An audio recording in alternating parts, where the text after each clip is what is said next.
নমস্কার বন্ধুরা, মুন্নির পাকশালাতে সবাইকে স্বাগত। আজ আমি একটা দুর্দান্ত স্বাদের উচ্ছের পকোড়ার রেসিপি শেয়ার করব।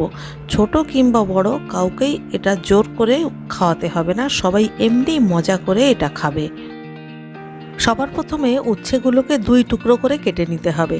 এরপর এর ভেতর থেকে সমস্ত দানাগুলোকে বের করে একদম পরিষ্কার করে নিতে হবে। এরপর বটি দিয়ে বা চাকু দিয়ে সরু সরু করে উচ্ছেগুলোকে এরকম ফালা ফালা করে নিতে হবে।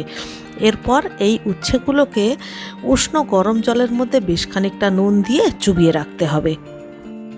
আধ ঘন্টা কিংবা 40 মিনিট মতো নুন জলের মধ্যে উচ্ছেগুলো চোবানো থাকবে। আর ততক্ষণে অন্যদিকে আমি ব্যাটারটা তৈরি করে নেব। তার জন্যে আমি এখানে মোটামুটি কিছুটা বেসন নিয়ে নিলাম। এবারে বেসনের মধ্যে একে একে সামান্য একটু নুন আর সামান্য একটু হলুদ দিয়ে দেব।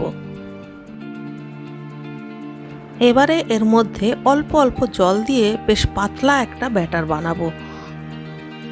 পাতলা ব্যাটার বানালাম তার কারণ এর মধ্যে চালের গুঁড়ো মেশাবো, যাতে করে বড়াগুলো আরও বেশি মুচমুচে হয়। এখানে আমি মোটামুটি 3 থেকে 4 চামচ চালের আটা বা চালের গুঁড়ো দিয়ে দিলাম।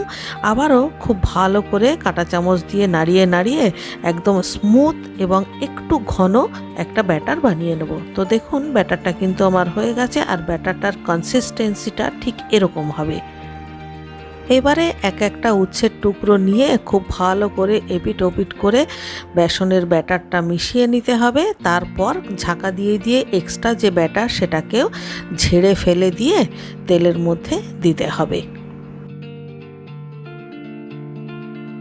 কড়াইতে একটু বেশি পরিমাণে তেল দিয়ে গরম করতে অলরেডি বসিয়ে দিয়েছি। এবারে একটা একটা উচ্ছে নিয়ে খুব সাবধানে এর মধ্যে দিয়ে দিতে হবে। এই সময় গ্যাসের ফ্লেম মিডিয়াম টু লো করে রাখতে হবে, কারণ উচ্ছে সেদ্ধ হতে কিন্তু একটু সময় লাগে। তাই খুব ধীরে সুস্থে একটু সময় নিয়ে ধৈর্য ধরে পকোড়াগুলোকে ভেজে তুলতে হবে। সব উচ্ছেগুলো দেওয়ার পর প্রথম 2-3 মিনিট একদম টাচ করা যাবে না। এরপর যখন এক পিঠ মোটামুটি একটু হয়ে যাবে, তখন একটা ছোট্ট চামচের সাহায্যে খুব সাবধানে একটা একটা করে উল্টে দিতে হবে।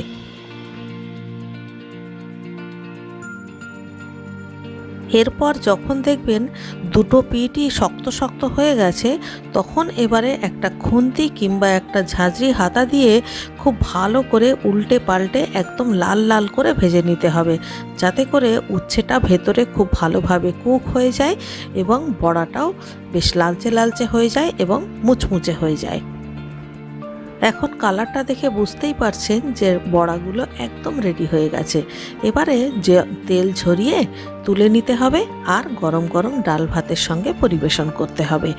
বাচ্চা থেকে বড় সবাই একদম চেয়ে চেয়ে খাবে। ভিডিওটা শেষ পর্যন্ত দেখার জন্য অনেক অনেক ধন্যবাদ। দেখা হচ্ছে পরবর্তী ভিডিওতে আবার একটা নতুন রেসিপির সাথে নিয়ে। ততক্ষণের জন্য সবাই ভালো থাকবেন, সুস্থ থাকবেন।